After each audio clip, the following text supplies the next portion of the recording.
sidaad maalmahanba aad uga wareyseen oo warbaahinta Soomaalida iyo baraha bulshada aad ku arkayseen madaxweynaha Soomaaliya Xasan Sheekh Maxamuud iyo Ra'iisul Wasaare Xamse Cabdi Barre ayaa wada qorshe ay rabaan inay isku shaandeen ugu sameeyaan qaar ka mid ah hay'adaha fulinta ee dowladda federaalka ah ee Soomaaliya gaar ahaan golaha wasiirada waxaa lagu soo biirin doonaa xubno cusub kuwa hadda wasiirada ka tirsanna waxaa laga qaadi doonaa goobaha ay joogaan goobo kale oo isla xukuumadda ah ayaana lagu shaandeen doonaa wariyaha arrimaha siyaasadda aad uga faalooda Cabdicasiis Golof Yare ayaa qoraal oo soo dhigay bartiisa Facebook waxa uu ku yiri ila ku dhow madaxtooyada Soomaaliya ayaa sheegaya in isku shaandeen kooban ah lagu sameyn doono golaha wasiirada gaar ahaan dhowr wasaaradood oo xukuumadda Ra'iisul Wasaare Xamse Cabdi Barre ka tirsan wasiirka wasaaradda arrimaha dibadda Soomaaliya Ambassador Ahmed Macalin Fiqi ayaa waxa la filayaa in loo wareejiyo xilka wasiirka wasaaradda gaashaandhigga Soomaaliya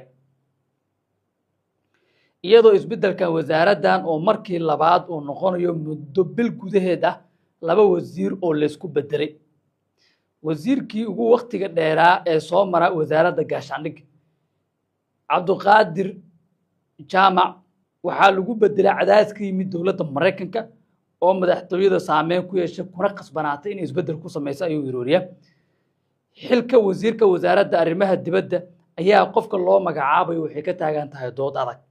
Ra'iisul Wasaare Xamse Cabdi Barre waxa uu doonayaa in xilkaasi loo magacaabo Cabdisalaan Cabdi Cali Dhaay oo hadda ah Ra'iisul Wasaare ku-xigeenka labaad ee dowladda federaalka ah ee Soomaaliya halka Jibriil Cabdirashiid Xaaji Cabdi oo hadda ah wasiirka wasaaradda gaashaandhigga oo Ra'iisul Wasaaruhu rabo inuu ka dhigo Ra'iisul Wasaare ku-xigeenkiisa labaad oo booska oo rabo inuu geeyo Cabdisalaan Dhaay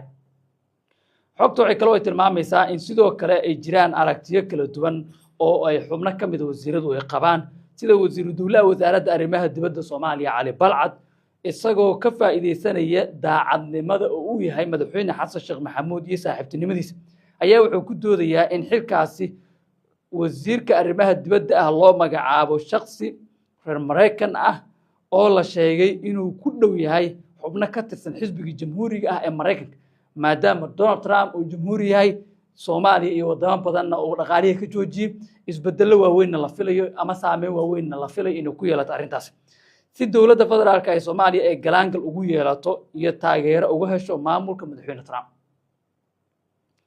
sheekooyinkaas dhinaca golaha wasiirada ka jiro doodo kale oo waxa jira in iyadana isbeddel lagu sameyn doono wasaaradaha sida wasaaradda batroolka iyo sidoo kale taliska hay'adda nabad sugidda sirdoonka qaranka iyo sidoo kale ku-xigeenada taliska ciidanka militariga Soomaaliya waa tali ku-xigeenka iyo ammaanduulaha ama taliyaha dhulka sida loo yaqaan labadaas ayagana waxa la warinayaa in isbeddel lagu sameyn doono oo taliyaal cusub ay imaan doonaan ما شاء الله maanta waxaan soo booqday beerta Dar es Salaam waa meel dalxiiska ku fiican cadceedii baan halka ku haynaa biyi bay leedahay cagaarkii xayawaanaadkii baa halka ku nool fardale maxaa ku yiraahdaa kuwa wax cuna hilibka cuna leh xataa aan cagaarka lahayn maxaa ku yiraahdaa libaax leh yaxaas leh dhurwaale waxyaabo badan baa halka yaala marka waa beer runtii anu 7 dal baan dalxiis ku tagay waa la socotaa in alla waxsiin ahay maalto waa tagay Dubai waa tagay Dooxa waa tagay Nairobi Istanbul halka meel loo dhigo wallahi ma arkin arrintan waxay ku timi laba ujeedo mid waxa weeye isbeddello siyaasadeed oo xisbiga madaxweyne Xasan Sheekh Maxamuud gudihiisa ka dhici doono midna waxa weeye cadaadis iyo guuldarooyin waaweyn oo dhacay awgeed in isbeddel la rabo in lagu sameeyo arrimahaas ayayna ka timid Ahmed Macalin Fiqi isaga waaba oo cadeystaba sababtoo ah maalintii shalay ayaa wuxuu sameeyay sagootin habeenkii si horeysana wuxuu sameeyay sagootin kale oo ugu magac daray argagixisada laakiin ay iska sagootin caadi ah shalayna Ibrahim documentary oo soo bandhigtay iyo qoraal kooban oo uga hadlayo muddadii sanadka ay halkaas u joogay waxyaabo u qabsoomay wasaaradda gaashaandhigga Soomaaliya ayuuna ka soo muuqan doonaa dhawaan waxay noqonaysaa wasaaraddaas in muddo bil gudaheeda 2 jeer xilka qaadis iyo magacaabis ay ka dhacday waqti adag ayuu dalka Soomaaliya ku jiraa oo ah mid dagaal iyo mid siyaasadeed iyo mid wada jir iyo sidoo kale arrimihii doorashada kale ayadana muran oo ka taagay isbeddeladan dhici doona lama oga waxay ka bedeli doonaan amniga iyo siyaasadda Soomaaliya